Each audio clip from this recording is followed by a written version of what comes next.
Hey everybody, it's me, John Anthony Chihak Soltero. I am the anti-hero, and I am here for, depending on how you look at it, it's either the final day of Tucson Comic-Con or it's the day two, which is also the final day of Comic-Con. Some people look at Friday as preview night, and it's from 3 to 8. Saturday is from 10 to 7, and then Sunday is from 10 to 5. So some people consider it a 2-day con with a preview night, but I think like a 5-hour preview night is pretty good. We're also in the midst of football season, high school football season, which is just finishing up here in the Tucson area. It was homecoming weekend, I believe, at the U of A. It always seems like, at least recently, there are competing events on Saturday for Tucson Comic-Con. But if you watch my video from yesterday, you know that Saturday for me was one of the busiest days at a convention and one of the busiest day at a Tucson Comic-Con that I've ever had. I so busy, in fact, that I was given a guest spot, which I'm super grateful for. They did promote me on social media, Facebook, Instagram, and the like, and that helped make a difference, I feel. We contributed as a trick-or-treat stop. We also were part of the scavenger hunt. I have no idea how many pictures of Agnew are floating around out there, but if you're watching this and you did take a picture with Agnew or take a picture of our booth, please tag us on social media, ahb.kids on Instagram, AHB Kids on Facebook, John Anthony Chihak Soltero, or Agnew J. Pennyworth. We're super grateful for everybody that came out, everybody who stopped by, everybody who picked up a book, a button, sold some original art, which was awesome, did 4 different commissions during the show. So I'm super happy with the result. I did see Jenny Swigert, and I hope I'm pronouncing your last name right. She was the guest relations individual for Tucson Con. I saw her Sunday when I was picking something up from Mark Wade, which I will show in just a second. And I was just like, I'm going to be contacting you shortly because this has been the best Tucson Con I've ever had. One of the best cons I've ever had. It was a great experience. Jenny and Sarah and everybody on the team, Michael and Brian and Francesca and Jen Hopkins and Scott Phelps, one of my friends from Charlie's comic books. So many people are instrumental behind the scenes that we don't know of. Of course, Francesca and Brian Polito may be a little bit more positioned because of his history in comics and everything that he's done. But there's all these people in the back and behind the scenes that make sure something like this runs and runs effectively and runs well. Michael Oliveras and Teresita, they were there. Michael was at the Zia booth all weekend. I got to talk to him a little bit about hopefully the future of the Bubba Patrol in some retail shops as well, which is awesome. So I'm just going to do like a recap, kind of an overall recap of my weekend. But if you saw the video from yesterday, I'm not going to show the stuff that I got yesterday. But first of all, the big thing for this weekend for me was this collected edition of the Bubba Patrol that was done through the printing partnership program from the team at Alterna Comics, who are bringing newsprint back. I got to ask questions about this by several different individuals. I mean, the colors are beautiful. The camera doesn't do it justice, even though it's a better camera than my web camera. They got it to me in time. I was able to get this to people in the book, in the convention. It's done in a way that allows my per unit cost to be super, super low, which for me as an independent creator who doesn't, make tens of thousands of dollars on crowdfunding campaigns and things like that, it really stretches my dollar a lot, and it gives me stock for quite a while, which is super important for me, because some campaigns, when you make the money, you go through an on-demand printer and it will eat up your funds for like 100 copies. And, you know, if you have a really successful convention, then there goes all your money, but hopefully you make it back enough to be able to, you know, do new printings. But the experiences and mileage vary with that. This is the Bubba Files. It is a supplement to the Bubba Patrol. That this is the first book that the Printing Partnership Program did for us.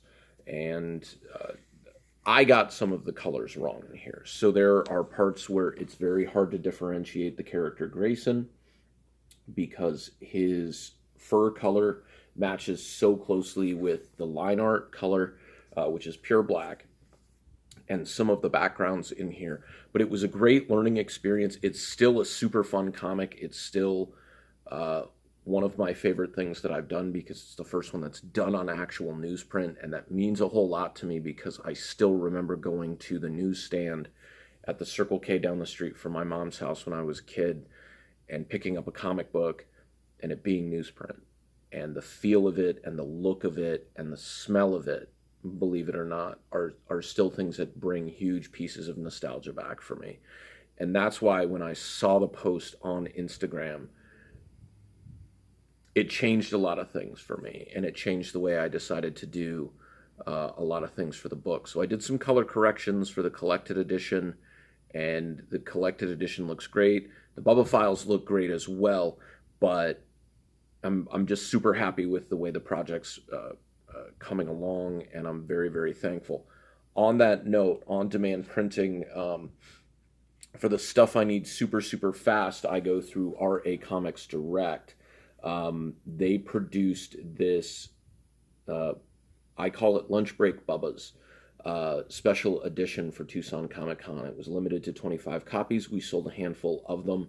I individually numbered them in the corner, but then I shuffled them up so you didn't know what number you were getting when I pulled them out of the box or you took them off of the rack. And I showed this in an earlier video. This is the first time issue 1 is done in full color. And this makes me so happy, and I probably caused Ann Howard a super big headache at RA Comics Direct. I appreciate the due diligence of that team for making sure that this book got to me the way that it needed to get to me, and allowed me to bring something special to the fans at Tucson Comic-Con. And for those of you who came by and picked up a copy of the book, thank you so much for Tucson Comic-Con accepting it as an exclusive. I'm very appreciative of that. And for those of you who still would like a copy, just get in contact with me, get in contact with Tony Corona of Old Pueblo Comics, get in contact with Eric Frachin of Presidio Comics. Let them know. We'll make sure that we get you those copies. There's a couple of things that I'm going to go through as quickly as possible just so I don't bore you guys. This is Flash Volume 3, written by Mark Waid and edited by Brian Augustin.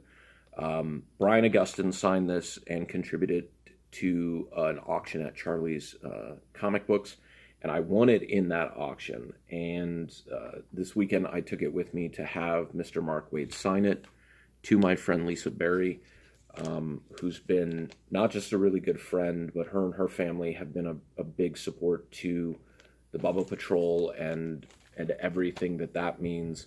They are huge Flash fans, so when I had the chance to get this signed by Mark Waid, I'm like, this isn't mine anymore, this is theirs, because they are big fans of the Flash. So Lisa, if you see this, I will get this to you as soon as possible.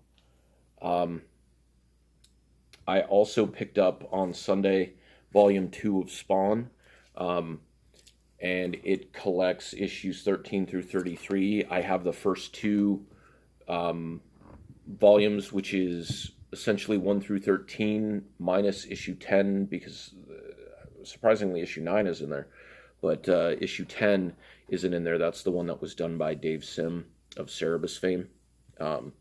So here, let's go through some of the other stuff. I didn't get anything signed by Randy Emberlin, but I did find another Amazing Spider-Man that he inked. That is a sketch cover that I'm working on finishing. Daredevil number 200, where you get the death of Bullseye. I thought this was just super fun. Superpowers number 1. This is drawn by Jack Kirby, so I mean that's even better. This was in a dollar bin as well. Let me see if I can skip to some other stuff. This is some stuff that I picked up at the very tail end. Eric Mengel, who does Ocho, he is from the Phoenix area. He was handing out copies of his latest book. I believe he said this is number 38. He's been cranking these out for years. This is the program. I'm going to keep this forever because I'm in it. Right at the end of the show, I picked up a Man-Thing number 1. This is thanks to my helper at my booth, Katie Ensley, who did a phenomenal job, by the way. Kaylee, if you're watching this video, and I hope you do. I know you don't do YouTube, and I apologize for telling you you need to watch my videos. You did a great job. You helped out a whole lot. Kaylee was super instrumental in a number of different things. She was very versed in the book. She's very knowledgeable about the Bubba Patrol. She's a big fan of Agnew's and the Bubbas in general. So she was able to tell people about the book and let them know why she liked it, why they should pick it up. And so that was super helpful. Really helpful with pointing out.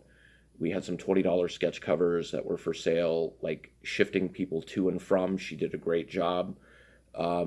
So while I couldn't necessarily do anything like an hourly rate or anything like that, I tried to take care of her in the realm of like if she needed or she wanted a book or something like that, and prearranged with her folks to take care of some stuff behind the scenes.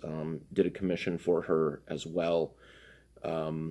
Some goofy stuff, but I think we had a really good time. I hope she would like to help me out at my booth again because she did a fabulous job, and it was never without entertainment at any point in time. She was funny and knowledgeable, and we're like talking about comics the entire time, or movies, or just life, just making me crack up left and right. And her friends kept stopping by the booth too, so it was cool to see like interaction between them, and we just like ribbing on each other, just like we've known each other for years, which is super cool. But she knows I love Man-Thing, so at the end of the day, she went looking around like the last 15-20 minutes, and she asked me, told me about it, and I went and I picked it up. I've got a copy of this, but my copy is definitely a reader's copy. This is a way nicer copy of the book. So thank you, Kaylee, for pointing that out. This is a book that I had a while back. These next 3 books are from Tony Corona and Old Pueblo Comics. This is the first cameo appearance of the Taskmaster. He's one of my favorite Marvel characters, a character that can watch you throw one punch, one kick, do one move, and he's got your entire fight style down. He can mimic anything you can do that's not superheroic. So if he watches Hulk pick up a building, he can't do that. If he watches Spider-Man leap a 150-foot gap between buildings, he can't do that. But if it's non-superheroic, like if he watches Rey Mysterio do a 619, if he watches somebody hit the Canadian Destroyer, he could do that instantaneously. And so I'm glad I picked this back up because this is a beautiful copy. Ever since Into the Spider-Verse came out, I've been searching for these 2 books. Tony Corona and Old Pueblo Comics had them, so I had to pick them up. This is issue number 1 from Star Comics, which is a branch off of Marvel. Peter Porker, the Spectacular Spider-Ham number 1. It's just such a funny and goofy and silly concept that's kind of an answer to Captain Carrot and the Amazing Zoo Crew over at DC. But his character and just animation and styling in Into the Spider-Verse was really, really phenomenal. This is a really, really nice looking copy of Marvel Tales Marvel Tales starring Peter Porker, the Spectacular Spider-Ham. This is the first appearance of Peter Porker. As you can see, the art style of the character changes from first appearance to his first issue, and this is a little closer to what you see in Into the Spider-Verse, even a little bit more, because he gets a little more cartoony. He gets the little pudgy belly and stuff like that. I'm super, super, super excited and happy to have those and add those to my collection. Something that I was working on this weekend for my sister, and I can show it because she don't watch my channel, so it's okay. I still need to finish it. My sister and her husband recently adopted a greyhound. When they adopted him, his name was De Niro. He was born and bred to be a racing greyhound. They're not sure if it was something that he was born with or if it was an injury that sustained during training. In between his front paw and the instep area, there was a tendon that was burst or blown, which meant no racing for him. It's something that I'm very passionate about, like animals. Obviously, I hope it comes through with the Bubba Patrol. He was kept in deplorable conditions in the Midwest. He is doing really well.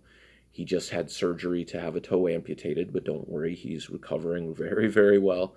He is probably within a couple of weeks should be able to put full weight on the foot and be able to run and do all kinds of stuff. But it was causing him pain, and he would pick up his foot and not put any sort of weight on it. He's a good dog. I never realized greyhounds were as big as they are, and he's just a sweetheart. They're working on a lot of separation anxiety issues, but it seems like he's starting to come around a little bit. And I wanted to welcome Jordy is his name. My brother-in-law, Kurt, is a huge football fan. And when I say football, I mean football. Not American football, football. His favorite team is Newcastle. And fans of Newcastle are called Geordies. And so this is a work in progress of Jordy. This is issue number 2 of the Bubba Patrol. I only have 2 more blanks of issue 2 of the Bubba Patrol. And so you can see they're numbered out of 15. This is issue number 7, or number 7, like blank number 7 of 15. The reason I chose number 7 with the numbers that I had left, and it was perfect, is because Jordy would be like the 7th member of the Bubba Patrol. Grayson was number 6. Jordy can be number 7. So his birth date is the 20th of November. So I'm going to present this to him and my sister and my brother-in-law at that point in time, once I get it finished. I got to get the shading on his nose done a little bit better. That being said, underneath here, and this is something that's totally unrelated to Tucson Comic-Con, I bought not a lot, but it is a lot. Like, this is the stack of Alpha Flight comics. It's issues 1 through 36. However, it's not complete 1 through 36. There's 29 Alpha Flight issues. It was starting bid at $9.99 or something like that, and but it said make an offer, so I made an offer above $9.99. I'm trying to see where one of the other books that this gentleman sent me are. I think this is it. Yeah. So he sent me some bonus books for bidding above, for making an offer above opening bid, which I believe in doing because it was a good section of books and the first 6 issues, so I can read like the first arcs and, you know, major stuff. Some of the additional stuff he sent me are 2 issues of Doctor Strange, which I plan on giving to my booth buddy Kaylee. She's a big Doctor Strange fan. It's Doctor Strange 60 and 65. These are both like super, super nice copies, and the covers are pretty interesting. I'm not a big Doctor Strange fan myself. That's why I'm going to give them to her. New Mutants 76. I believe this is a homage to Brave and the Bold 28. It's just pretty sweet looking. I like that cover a lot. And then the Legacy 166, but this is the recent reboot of Venom, written by Donny Cates. And actually October, which I need to flip on my calendar, is this cover. So that's pretty cool. And I think username on eBay was Old Time Punk Rocker, or Old Punk Rocker. Did a phenomenal job packing and shipping, and it said that I would get them between the 4th and the 6th. They showed up on Saturday. For whatever reason, I didn't see the notification until like 3 hours after they arrived. I texted my mom. My mom came and put them in the house. Over the weekend, I got this from Adam Yater, who was sitting right next to us at table 1. I don't remember because it rounds out the other way, so it was whatever the equivalent 16, so it would have been like 32, I think. Hand painted. Kaylee got one too. I think hers were red. From local artist The Vagabond, who has work up in Harley's Toys and Comics. I got a t-shirt, a mashup t-shirt of his design called Slasher Moon, and it's the Sailor Scouts as serial killers, like horror movie heavies. I'm not sure of all the Sailor Scouts, so bear with me here. I know the middle one is Sailor Moon, and she's Leatherface. We got Ghostface up here. We got Pinhead. We got Freddy, and we got Jason Voorhees right there. I just thought that was pretty slick. I'm excited to wear it for, have some local art on me. And then over the weekend, I told you guys yesterday about a young man that I met named Thor. His table and his very larger than life persona is always be Thor. He's a big believer in being a hero, and that there's a hero in all of us, and that it's our job to bring that hero out. And talking to him and his dad over the weekend, and his whole family, his grandparents were there too. They go town to town. They have like an old school VW bus, and it's all painted up with like I don't know if they did a wrap or what, but it's got like Silver Age, like cap stuff like that on it. It's phenomenal. They are a really great group of people, but they renewed my faith, not just in humanity, but like made me rethink, like, you know what? It is a choice to be a hero. And his thought process is, there's a hero in all of us. It's our job to bring that hero out. And that's very, very similar to the Bubba Patrol Oath, which is you choose to be a hero. This is not something you're born into. This is not something that just happens. It's a conscious effort. So I went and I traded with him one of the Agnew chainsaw shirts for his personal favorite shirt. He's got a couple of different designs. But this is a piece that was done, I believe this is the one that was done by Chad Kavanaugh, the guy who created Rad God. And I'm gonna be sporting this around town and to shows and stuff like that. Probably within the next few days I'll wear it, or over the weekend or holidays or whatever. You got the Rainbow Bridge, you got Asgard in the back, you've got Thor right here, his hammer, his costume. I really get a kick out of this guy and the things that he does and the positivity he brings, because that's what this is all about. And it really helps, instill faith in me. And not only was this a phenomenal convention for me, sales-wise and getting to meet new people and talking-wise, In addition to meeting Thor, I would say, and getting to put out the Bubba Patrol and have it reach quite a few people. The biggest moment for me came in such a small way, and it's very true that you should pay attention to everything.